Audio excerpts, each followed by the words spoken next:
Hello, everyone, and welcome back to Jennifer's Podium podcast.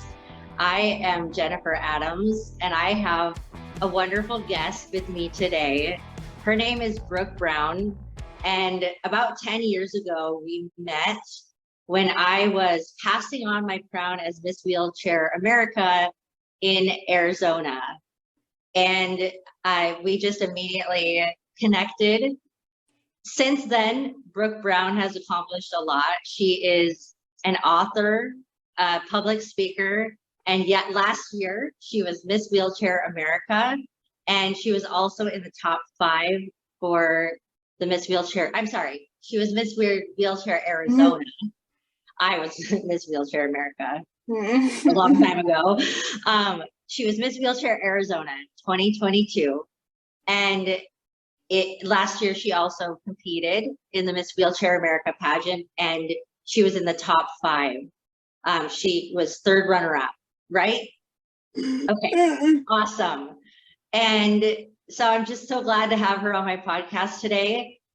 So I'm going to ask her about her story. And so Brooke, please tell us more about who you are, your story, and your disability. Thanks so much for inviting me to be a guest for this month, Jennifer. It's a blessing to be here. Well, I will start by saying there was nothing extremely abnormal about my birth, except that I was about 10 days overdue and my mom had to be induced.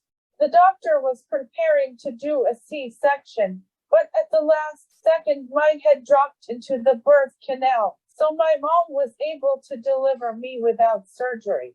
I was a pretty typical baby, save that I still was not crawling by the time I was 9 months old. That's when I was initially diagnosed with my disability. Cerebral palsy, CP for short, is a developmental disability. This means a brain injury has occurred affecting body movement and muscle coordination. It is caused by complications during pregnancy or childbirth. They never pinpointed the exact cause in my case. For most children, diagnosis does not occur until a few months after birth, like with me. The most severe traits of cerebral palsy are muscle tightness, high tone, which often hampers the ability to be mobile, as well as fine motor capability and impaired speech. Other less common symptoms include loss of hearing, eyesight, and abnormal body sensations and perception. Out of all the developmental disabilities, cerebral palsy is the most commonly diagnosed. It affects approximately 2 out of every 1,000 children born in the United States today. Although very mild cases may improve or disappear with growth and development, cerebral palsy is not curable nor is it progressive. Improvement can be made with therapy, and medications such as baclofen can be used to reduce spasticity. I've personally had a baclofen pump, which is under my skin in my abdomen, since 2003. I call it my hockey puck because that's what it looks like. The medicine is distributed through a catheter that runs up my spinal cord. Medication without the annoying side effects of the oral pill, namely extreme fatigue. The medication allows my muscles to relax, so I don't have as many involuntary muscle spasms, especially in my legs. It also allows me to keep my arms down in a more relaxed position rather than up against my chest. Although my right arm sometimes falls back into my old bed habits because the right side of my body is more affected by CP. The reduction in spasms has somewhat eased my chronic pain. Some people who have known me since before I got the pump say the baclofen has improved my speech a bit. Speaking of my speech, my level of CP includes a condition called dysarthria. Dysarthria is really just a weird name for speech that is characteristically slurred, slow, and difficult to understand. A person with dysarthria may also have problems controlling the pitch, loudness, rhythm, and voice qualities of his or her speech. Dysarthria is caused caused by paralysis, weakness, or inability to coordinate the muscles of the mouth, which is my biggest issue. Dysarthria can occur as a developmental disability. Besides CP, it may be a sign of another neuromuscular disorder such as Parkinson's disease. It may also be caused by a stroke, brain injury, or brain tumor. Treatment of dysarthria includes intensive speech therapy with a focus on oral motor skill development. I had speech therapy myself every week throughout all of my schooling, with the exception of the 4 years of high school because I attended a private Christian school. I even went back to speech therapy my sophomore year of college and continued until I graduated. The on-campus speech clinic provided an added emphasis on learning to use assistive technology, which has stuck with me. Case in point, the voice you're hearing right now is an augmentative communication app on my iPhone. I am fully able to speak. People just have to be willing to take a little time and practice to listen better. All that is to say that I was mainstreamed in typical classrooms from first grade through high school. I joined in most of the usual childhood activities during those years, like going to birthday parties and having sleepovers, Girl Scouts, church youth group, cheerleading, and I even took adaptive karate for a couple years. My parents did their best to ensure I had as many typical experiences as possible where my physical limitations weren't a barrier. Although I had to miss many school recess periods to have my weekly in-school physical therapy, occupational therapy, and speech therapy sessions.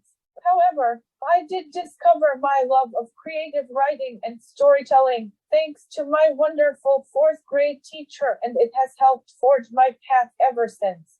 Unfortunately, I had to endure some pretty serious bullying and harassment in middle school, so church and writing really became my safe havens. That's the main reason my parents pulled me out of public school. At first, I was skeptical that going to a private school, even though it was Christian-based, would be any better. I was used to hearing the stereotypical perception of stuck-up, overprivileged private school kids who would ostracize anyone didn't measure up to their standards. Honestly, I actually think I encountered that attitude more in public middle school than I ever did at my high school. That was one of the best gifts my parents ever gave me. No, those 4 years weren't perfect, but my high school experience helped me build confidence in my abilities and cemented my firm foundation of faith on which I could build the rest of my life. Here's a fun fact. The school chose me for their Distinguished Alumni Award in 2018, and I have returned to speak to the teachers and students pretty much every year since. After high school, I earned my Bachelor's of Arts in Journalism and Mass Communication from the Walter Cronkite School at Arizona State University and received the Walter Cronkite Outstanding Undergraduate Award. I am the author of The Little Butterfly Girl, a devotional titled Adapt, and the Transforming the Heart of Your Story workbook. In 2014, just a couple months after first meeting Jennifer, actually, I started a ministry called Brooke's Butterfly Touch. Additionally, I am a ministry partner with Johnny and Friends, Arizona, and an ambassador for UCP of Central Arizona. Wow, you have accomplished so much. And there's some parallels in our story in the bullying in public school. And then I went to a private Christian college and had a much better experience, which was very empowering. So I can really relate to those parts of your story. And I'm sure many of our listeners can too. I think what that can tell the world is how important it is to treat people well around you. And, that words really have power. And if you're tearing someone down who's disabled, I mean, maybe sometimes people don't know how much that affects our lives. But on the other side, when we're being treated well and we have a space to be empowered, like it's like a garden that produces these blooms in our life, where we then are able to, kind of like your butterfly book, we're able to get our wings and fly, because we're being supported. And it doesn't take that much. It really, just a little kindness goes a long way. And I just want to personally talk about your butterfly book, because I did read it. And what really stuck out to me, I think, with your book is that I think that it speaks to all of us in the disability community. And I would really recommend you get Brooke's book, The Butterfly Girl. It's on Amazon, and you can just look her up, Brooke Brown, Butterfly Girl, right? That's the right title? The Little Butterfly Girl. The Little Butterfly Girl. There we go. Thank you. And what I love about this book is that it's Brooke's imagination of, like, sometimes our limitations can feel so constricting. And in the book, the girl starts out in a wheelchair, but she gets like butterfly wings and is able to, fly outside of her wheelchair. And I think that we can do that in real life. It's like an allegory for real life, that we can find our wings, we can move beyond our limitations and live the life that we dream to. So then, Brooke was Miss Wheelchair Arizona last year, as I said. So Brooke, how did being Miss Wheelchair Arizona and participating in the pageant empower you as an advocate? My platform as Miss Wheelchair Arizona 2022 is always assume competence, which is a concise and polite way of saying that in terms of people with disabilities, one should always make the presumption that they can understand everything being said to them and are aware of what is going on around them, no matter the severity of their limitations. Therefore, a non-disabled person should approach them the same way they would any other person. Aside from communication, assuming competence also means not passing judgments about a person's life and abilities by appearance only. Stop viewing people with disabilities as inferior or less valuable to society than any other people. Instead, think of those with disabilities as you would people from a different culture. Have patience and embrace the awkward. My platform actually transformed from the original concept of the importance of sharing your story, because during 2 of my 3 previous competitions as a contestant, my ability to fulfill the stated goal of Miss Wheelchair Arizona was discounted because of my speech impairment. The judges weren't willing to let go of their preconceived notions of the perfectly spoken title holder and really listen to my story or see the value in my background. In fact, after I competed for the first time and lost a tiebreaker, I was told point blank that I wasn't chosen because the judges assumed my speech impairment would hinder me from doing well at nationals. I was deeply offended and quite frankly appalled at that way of thinking. Just because my voice sounds different from other title holders doesn't mean people won't be encouraged by listening to my story, and my mission won't have a positive impact on the disabled community. This is the reason I titled my platform, Always Assume Competence. I have learned that the best way to build relationships, cultivate fulfilling opportunities, and advocate for positive change in our communities is to share our stories with one another. There are several reasons for this. People always respond to powerful stories. They help break the ice among strangers, open communication, and aid in finding common ground. It will encourage others to recognize the person you are beyond your disability. When you have speech, communication, or physical disabilities that can be exacerbated in nervous situations, prepared personal stories can help demonstrate your true personality and abilities. Sharing your personal experiences can assist in making positive changes and combat stigma in your community.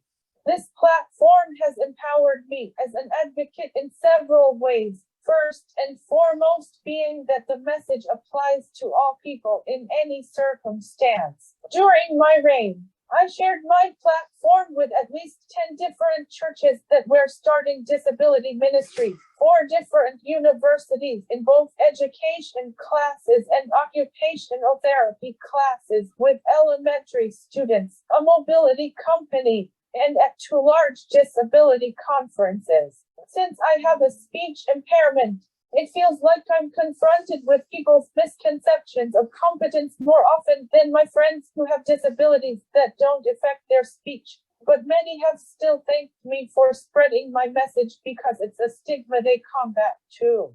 I am blessed to say that I came in as 3rd runner-up in the Miss Wheelchair America 2023 competition this past August, and I am now the state coordinator for Miss Wheelchair Arizona.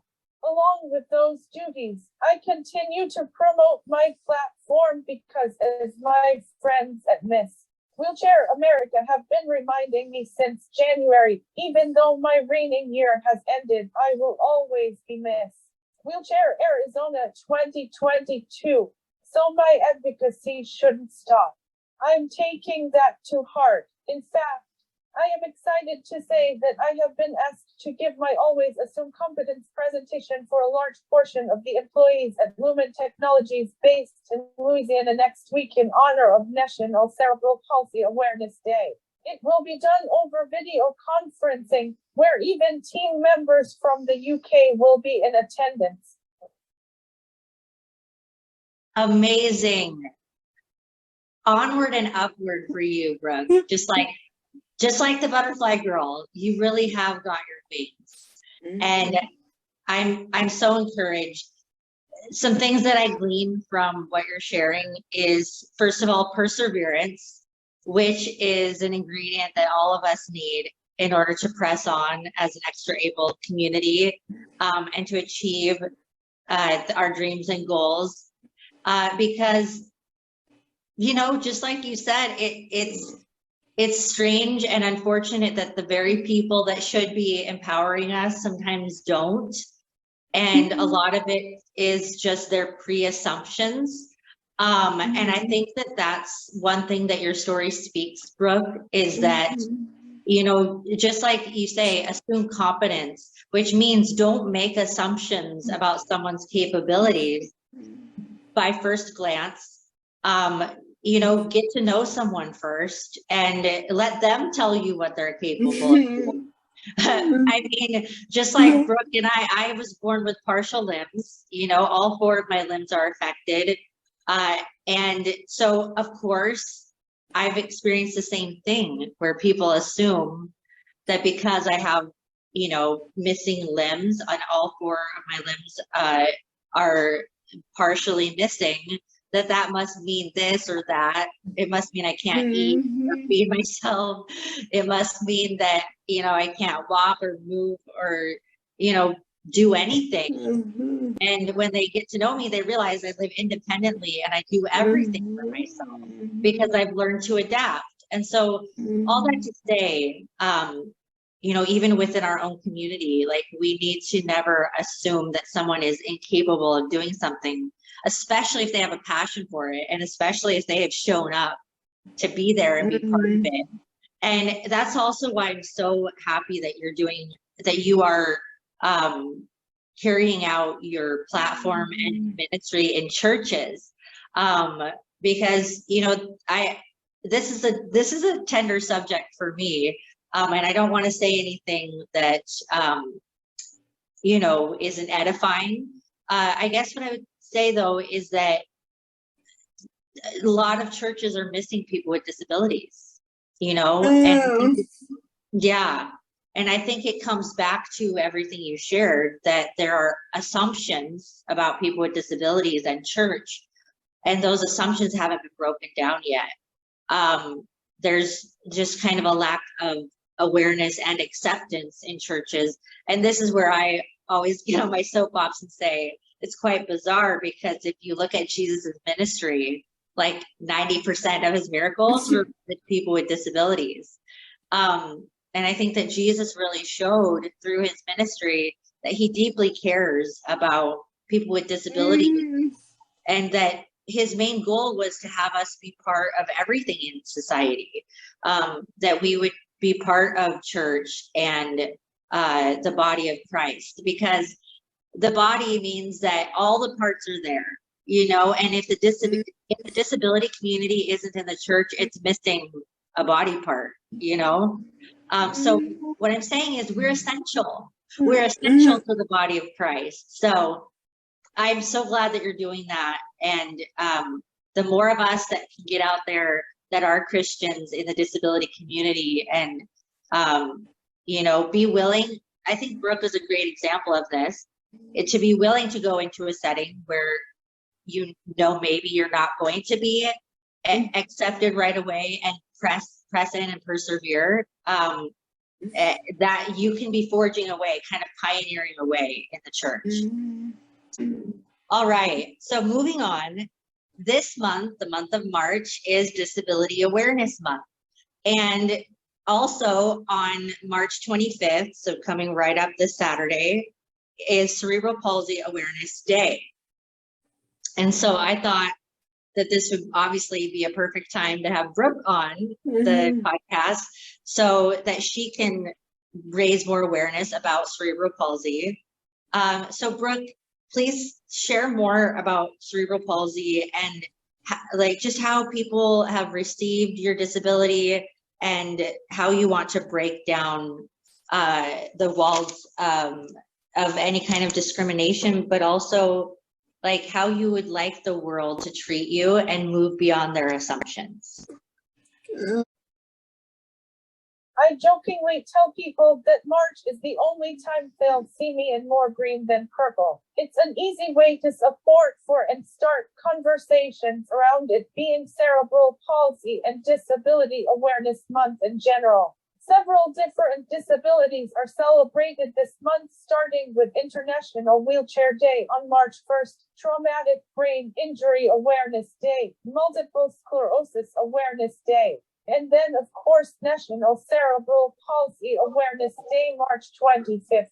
Disability Awareness Month was declared by President Reagan in 1970, I believe. In my opinion, culture has conditioned people to incorrectly assume there is an automatic correlation between one's physical limitations and mental competency. It's even been known to happen between two people with different disabilities. This perception needs to change urgently. When people meet me out in public somewhere, many hear my voice, which sounds different because I have dysarthria, as I mentioned earlier, because of muscle weakness and spasticity, and assume that I have a cognitive disability that doesn't allow me to understand what people are saying. This is not true. Dysarthria only affects the muscles in my jaw and face. It has nothing to do with my mental competence. I used to get really frustrated with this and ask God, if you are going to keep me in this chair, couldn't you please just let me speak clearly? But I have learned that God will turn your greatest weakness into a strength. I have all the typical thought processes, goals, dreams, and desires as any other woman who is about to turn 40. I want to use my experiences and gifts to encourage and help others discover God's purpose in their hardships. The only difference is I have to find the alternative solutions for just about everything I do. One of my biggest wishes is that people wouldn't assume the sound of my voice correlates to the level of my intelligence. Like I've said, my speech impairment is only a muscular problem, just like the rest of my limitations. It all comes back to what my friend Missy, who happens to be the disability ministry director at Highlands Church in Scottsdale, always asks in her volunteer trainings. A typically able person making the presumption that a person with a disability can understand everything said to and happening around them when they really can't. Or someone noticing another person's disability and jumping to conclusion that their physical limitations automatically makes them not cognitively aware. Giving people the benefit of the doubt is always the best practice. We are all created in God's image. He has given each of us specific gifts for a dedicated purpose, regardless of disability, as it states in 1 Peter 4:10-11, and that makes us all worthy of human dignity and meaningful communication. As my wheeled sister, Christy, who is Miss Wheelchair Texas, puts it, let go of the stigma that disability makes people inferior, and instead start to see it as just another part of society. Stop passing judgments on a person's limitations and instead focus on what accommodations are needed to allow them to be fully integrated into the community. Despite what some people may have taught, it is up to ask questions as long as they are sincere. Yes, I completely agree. And I know that like you and I have had different kinds of public experiences, but this as Disability Awareness Month, obviously, like you said, we should always be living in disability awareness. But sometimes it's nice to have a whole month to just really like drive the point home and to have a focus on that. But for me, what I experience is what I call invasive curiosity. Obviously, when people see me, like in a wheelchair and missing limbs, but I was born this way, so like my limbs are shaped kind of oddly. I mean, I don't mind saying that. I'm comfortable with myself and the way God made me. But I've had people just like walk up and start touching my arms and legs. I've had people ask really weird questions, just like questions that you should not ask someone you don't know. And then also sometimes there's almost like rapid fire questioning, like especially if I'm new somewhere in a social setting, it'll kind of just be like, where did you come from? Why are you here? Like, what, and it's just kind of, it's like they're a little bit like scared or, I don't know. It's a little bit overwhelming because, maybe what I can shed a light on, and I think that this is what Brooke is saying too, is that we come into a new social setting just like any other person. Like we're the new person, and on top of that, we're like kind of obvious. We don't have the privilege of being wallflowers. Right? Like you can just like blend in and slowly get to know people. People are going to be like, whoo, like it's it's obvious that here we are. But that doesn't mean that we don't want to like gradually get to know you. It does. I mean, we still want to interact socially just the way any other person that is new that you would meet. So just start by introducing yourself, saying hello, like just like you would anyone else in the general public. Ask the normal things like, where are you from? And, like, what brings you here today? And, well, this is why I'm here today. Or glad that you came, just normal, nice things that you talk like. And then as you gradually get to know each other, then you can start asking the curiosity questions, and then that's when we have the chance is to show you who we are and what we know we're capable of and why we're there. So take it slow and easy, just like anyone else that you would get to know. And then maybe on our side too, Brooke, I'm sure you can understand that if there's a socially awkward person around, they're probably going to be even more socially awkward with someone with a disability. Yeah. And so it's not always you. Like maybe that's what I would say to the disabled community is if someone is responding oddly or uncomfortably to you, to your disability, they might be like that with other things too. So on our end too, we can be patient.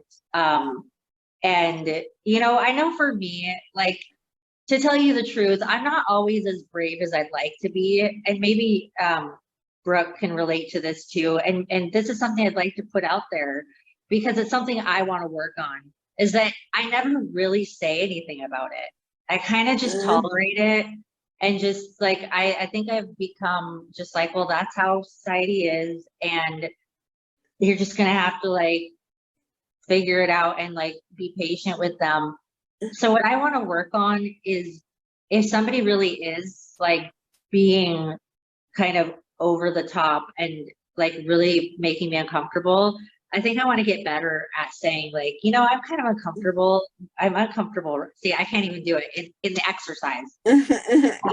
Like just saying the way that you're, you know, coming on strong is making me uncomfortable. You know, maybe we can talk about that another time, the next time I see you or something like that, you know? And like, I think that nothing's going to change until we make those boundaries and insist that people treat us differently. So maybe that's the added thing of not just raising awareness about it, but really like holding people accountable to how we want to be treated when something is off. So I will work on that. We can all work on that, right? Okay. So Brooke, I know that you have a lot of projects going on in your life with workshops and books and just the things that you're doing out in your public ministry. So what are your current projects that you're working on and how are they leading towards your dreams and goals? At the moment, I think it's safe to say I have about 4 separate projects going on. One is that I am nearly finished with my memoir titled Rolling in Grace.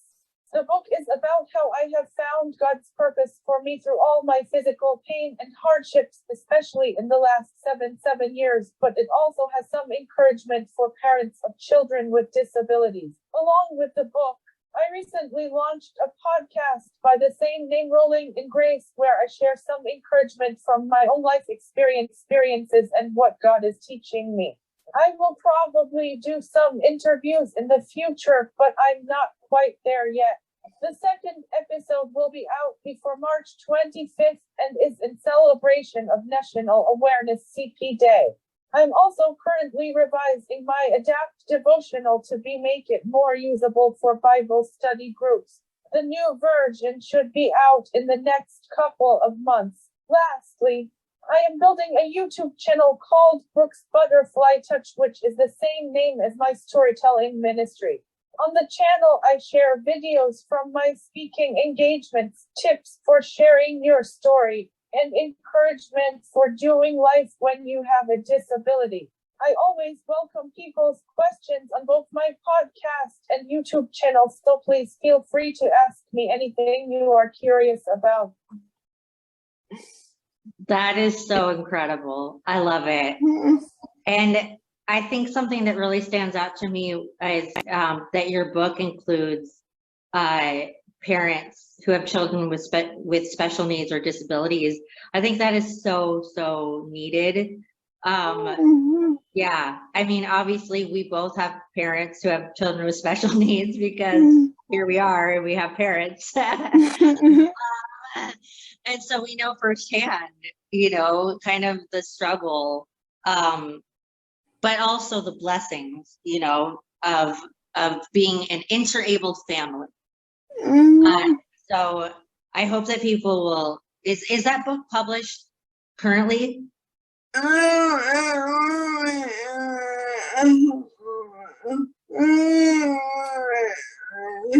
Not yet, but it will be in the next couple of months, probably around May.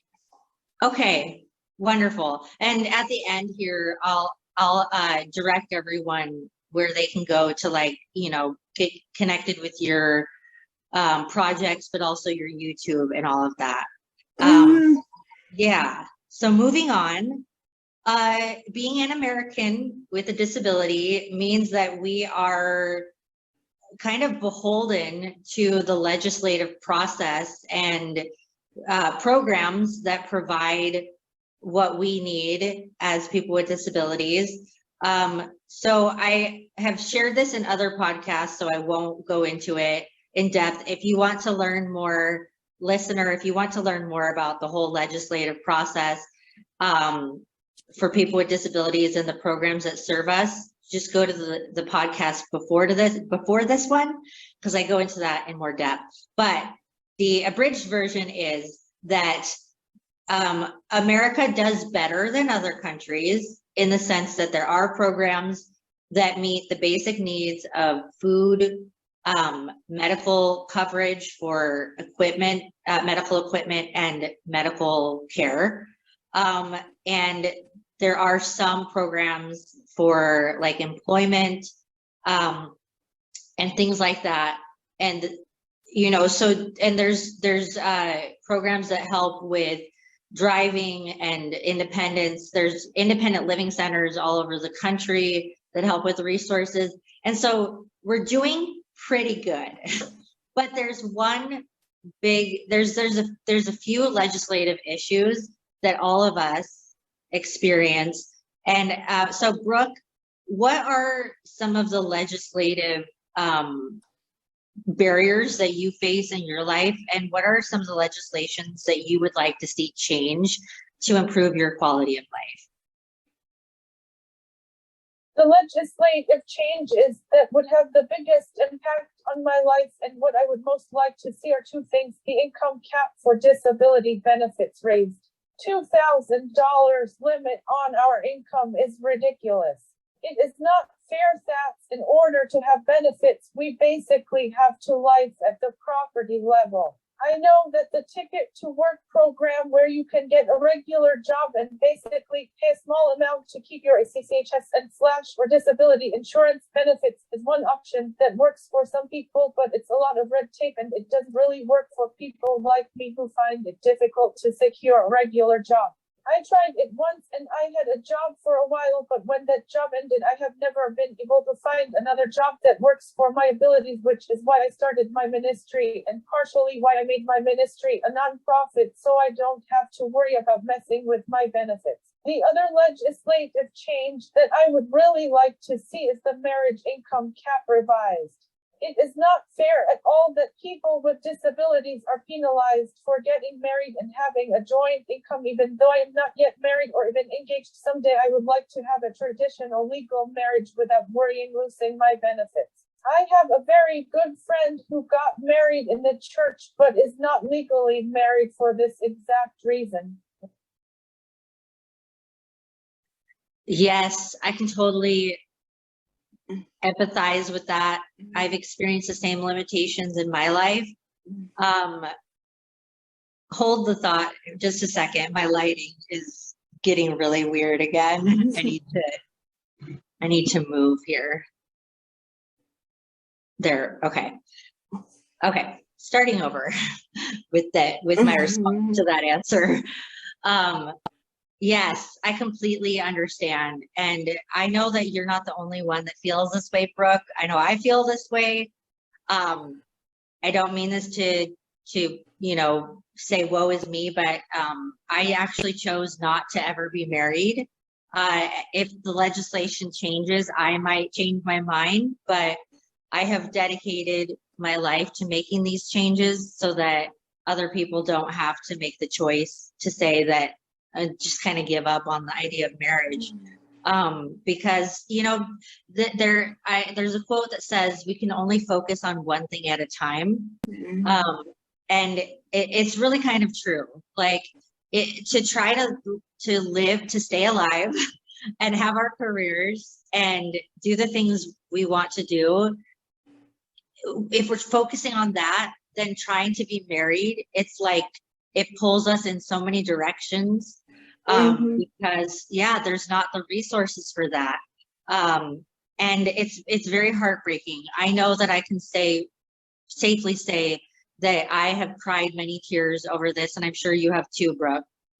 I'm sure there's been many like wet pillow stained tear nights.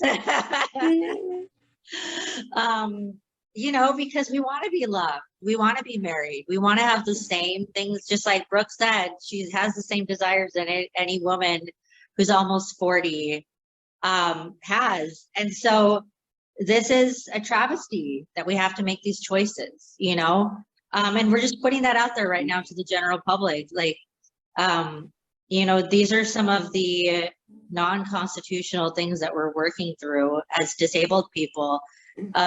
We have to kind of do like a pick and choose of how we choose to get where we want to go sometimes, because like I said, we can only focus on one thing at a time. Okay, so obviously these legislative changes need to happen. And so what I would say is it's really similar in my mind to what I was saying earlier of like, I haven't really ever like set the boundary with people that I feel like are, treating me weirdly in public. And I think it's the same with this. It's like, there obviously are people that are working on these things, but it's going to take our community as a whole coming together and kind of rallying with our state legislators and also on the federal level, maybe even going to the White House and filibustering for these kinds of changes. So if we don't ask for these changes, they won't happen. They won't. They will stay the same forever unless someone challenges it, And I think sometimes we wish and hope that the government would just figure it out and be like, don't you realize you're holding us back? But unfortunately, I think that like Brooks, not unfortunately, those words weren't put together right. Brooks' story shows us like how we can make change. Like the way that you became Miss Wheelchair Arizona, that you didn't give up, and that you basically insisted that they reconsider your capabilities, and I feel that it's the same for this, that we have to persevere as a community and say, this, like what we're receiving right now is not fair, it's not constitutional, and we need to make these changes. And that actually leads and segues perfectly into our next section. But before I do that, I'm going to it's like a sundial. I'm having to like follow the sun and figure out the lighting here. So that leads us perfectly into the next section, which is talking about disability history. So sometimes we can't make history until we know history, right? And so this leads me into the next section of, just a couple summers ago, I watched the documentary Crip Camp. And I highly recommend that all of you go out and watch this documentary. It's on Netflix. And basically, it shares the history of the ADA law, which is the law that empowers all of us in America as people with disabilities. And, it talks about Judith Heumann, who, rest in peace, has recently passed away. But boy, did she go out on a high note. She really got her due glory for the work that she had done, because she had been in obscurity for almost 30 years for the work that she had done. And the reason is that American disability history was never taught in schools. And so when I watched this documentary, what came to my mind was, how do I not know this? How do I, as a disabled person, not even know who passed the ADA law, or who did the work, the back work to make the ADA law possible? And so, that's what I would love for you to share, Brooke, is just your thoughts on disability history being taught in schools. It is really sad to me that I only learned anything of what it took to get the Americans with Disabilities Act passed after I was out of college and working for a disability nonprofit organization.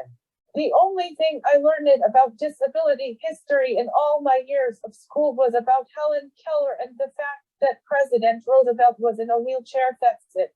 This needs to change. I know some schools have started to implement Disability Awareness Week and stuff like that, but I think disability history needs to be integrated into the regular history curriculum because let's face it, at some point in life, the majority of people in this world will experience a disability, even if it's only temporary. Yes, absolutely. So I thought this would be a great time because it's not being taught in schools and most people don't know the history of disabled history. Brooke is going to give us a short disability history lesson. Yeah. Even though disability history has been recorded as far back as the 1800s, I will start with the events and people that led to where we are today. In the 1970s and 80s, many people with disabilities and groups started sharing their voice with the world. They started advocating for themselves and their rights as equal citizens. They started to tell the world that people with disabilities are just like everyone else. They wanted to go to school, they wanted to get jobs, and they wanted to get married. Many leaders and groups of advocates really started speaking up at this time. The driving force for the disability rights movement came at University of California in Berkeley. It was there a group of students known as the Lolinquats lived in the campus hospital because the dormitories were built to house them.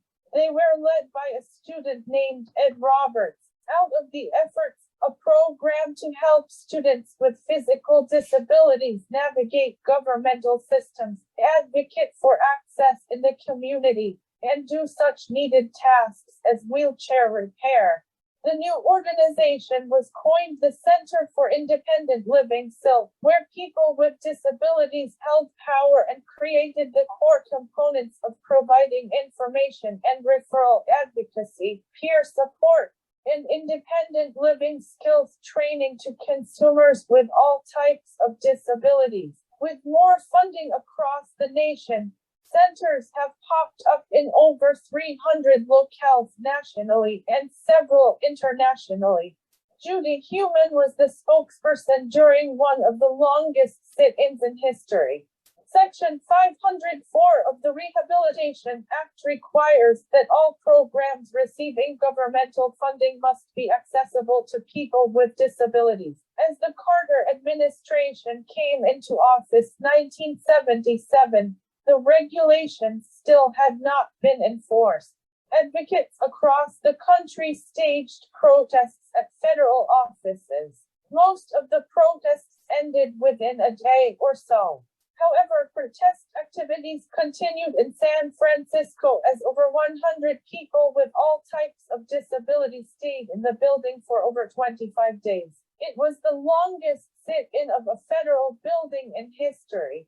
The group found kinship and a common bond of struggle through this experience, and after almost a month, Joseph Califano signed the regulations to enforce the law. Judy was a big part of this.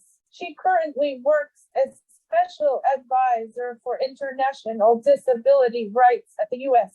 Department of State. Individuals with Disabilities Education Act IDEA is a federal law that requires schools to serve the educational needs of eligible students with disabilities. These students must receive a free, appropriate public education. IDEA requires schools to find and evaluate students suspected of having disabilities at no cost to parents. Once youth are identified as having a disability, schools must provide them with special education and related services to meet their unique needs. The goal is to help students make progress in school. Students with disabilities have an individualized education plan. and this allows them to get the accommodations that they need. The Americans with Disabilities Act (ADA) is one of the most important laws for people with disabilities. The ADA is one of America's most comprehensive pieces of civil rights legislation that prohibits discrimination and guarantees that people with disabilities have the same opportunities as everyone else to participate in the mainstream of American life, to enjoy employment opportunities, to purchase goods and services, and to participate in state and local government programs and services. This act protects people with disabilities from discrimination in several areas, including employment, commercial facilities, telecommunications, public accommodations, and transportation. It was signed on July 26, 1990. Justin Dart is known as the father of the Americans with Disabilities Act, among others. Justin Dart voiced the disability community's position loud and clear of equal access and equal treatment for all. Justin had worked in the Reagan administration and was disabled from polio. He toured the country to determine what barriers people with disabilities face. For many members of Congress, he put a face on the ADA and made it personal. Justin advocated for the ADA and was present when it was signed in 1990. Gallaudet University is a college specifically for students who are deaf. In 1988, the school hired a president who was not deaf. Students and their supporters disagreed with having a deaf president. They refused to accept the board's decision and instead launched the historic Deaf President Now protest. Faculty, students, staff, alumni, and members of deaf communities across the country supported the notion that it was time that Gallaudet was led by a deaf person. The week-long protest captured worldwide attention and created great awareness of deaf people and their language and culture. 2 days after being appointed the new president and under pressure from the protest, the president at the time resigned. Gallaudet's eight-hand first deaf president, King Jordan, was selected to replace him. And here we are today. Everything is not perfect, but there are centers for independent living across the county that are continuing the work to make improvements for all of us with disabilities. Wonderful. Thank you so much for that history lesson. I learned things from that lesson that I didn't know. And I think that that's what that documentary did. I think all of us, a lot of us are waking up and being like, how did we not know this? You know? So yeah, I mean, this is just the beginning. Kind of like what I was sharing earlier, that if we don't ask the changes to be made, they likely won't. But I think that that's another thing that needs to be added to legislation within school curriculum, is that disability history is taught. And also, you know, along with that, we know how far we've come, and that is so good. I mean, I can't imagine where our lives would be without people like Lex Frieden and Judy Heumann. You know, they changed our lives, and now we have to carry on their legacy and keep doing the work, because we know there's more to do, so that we can have equal marriage rights, so that we can have equal employment rights. You know, and I think that's something that really surprises me about the legislation is 18% of America is disabled. Like we make up 18% of the population, and to keep 18% of the population not working, with how much we talk about the economy and how the economy is struggling, it's like, imagine if you had 18% more of the public working, you know, employed, gainfully employed, how much that would stimulate the economy. That's going to be my bet.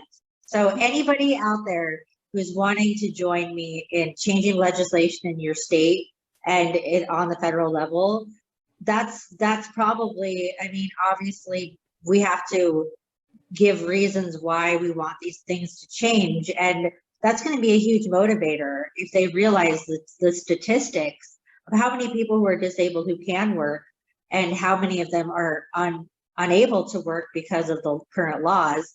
And if we were to change that, how much that would literally change our economy. It really would, for the better. Thank you for being a guest on my podcast today, Brooke. And I will catch all of my listeners, and hopefully even more, in my next podcast on Jennifer's Podium. Thanks for listening, and I'll talk to you soon.